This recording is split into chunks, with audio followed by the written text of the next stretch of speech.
This is the June market update for Southeast Michigan, and the activity level in May and going into the first couple weeks of June is what we had expected, and for the most part the market is following what we expected all year.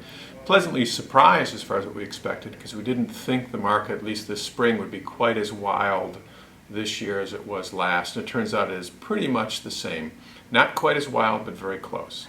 The market, if you look at the activity level, new listings coming onto the market are up, which is a good thing for buyers looking for properties. But buyer demand is also just as strong. So the net effect is that inventories are, particularly in the under 250,000 or in basically the lower priced market areas, inventories are still shrinking there. And as we've said in prior months, in fact, the number of homes sold is actually down in the lower priced markets because there just aren't enough properties to buy. The inventories are shrinking still there. In the upper end, the over 250,000, over 200,000 markets, inventories are rising. And particularly in the upper end, the over $500,000 market, inventories are rising even faster. So sellers in that upper price range are going to feel like the market is slowing down quite a bit. It really isn't in terms of buyers. In fact, there are more homes in Wayne, Oakland, Macomb, Livingston County. There are more upper end homes, either $500,000 and above or even $1 million and above, sold this year than last year.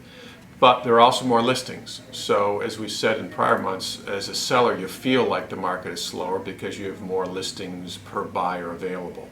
What that means is that prices aren't rising as fast. In fact, in May and April as well, the average sale price per square foot and even median price in the upper end is flat to even slightly down.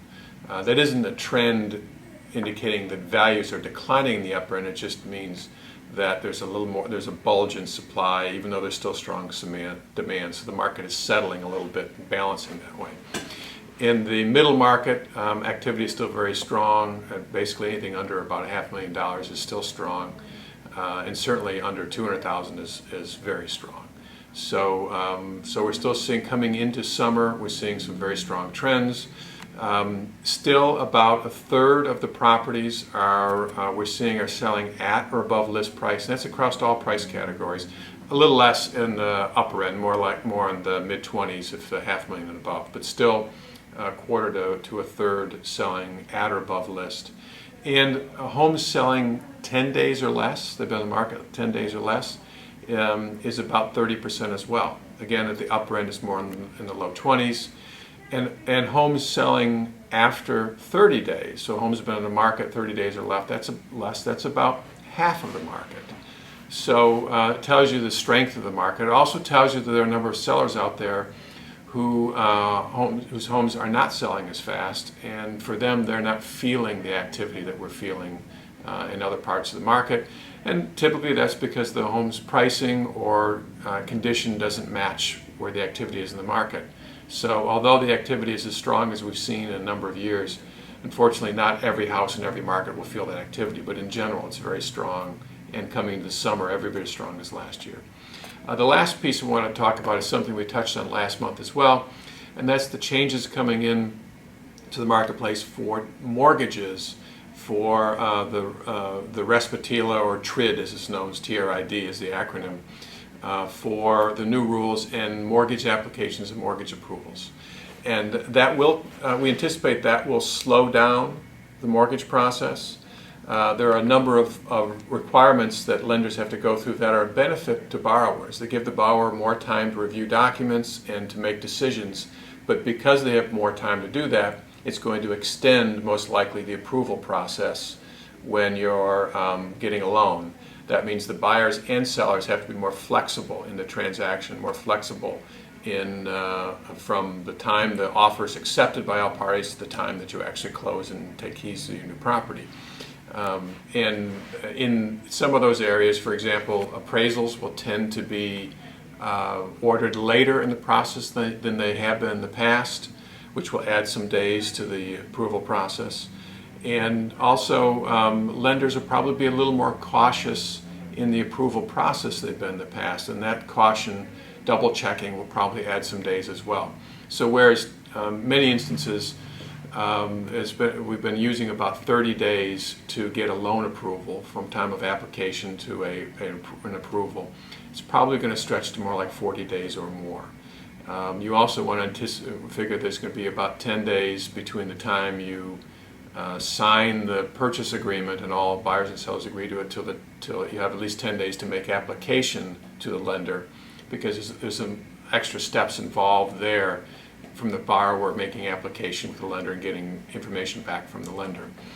And finally, in the transaction itself, once you've received your loan approval from the lender, now you have to go to closing. You have to create the final paperwork and all of those things, and that's going to take, where typically that was taking maybe as close as 3 days to 5 days to do.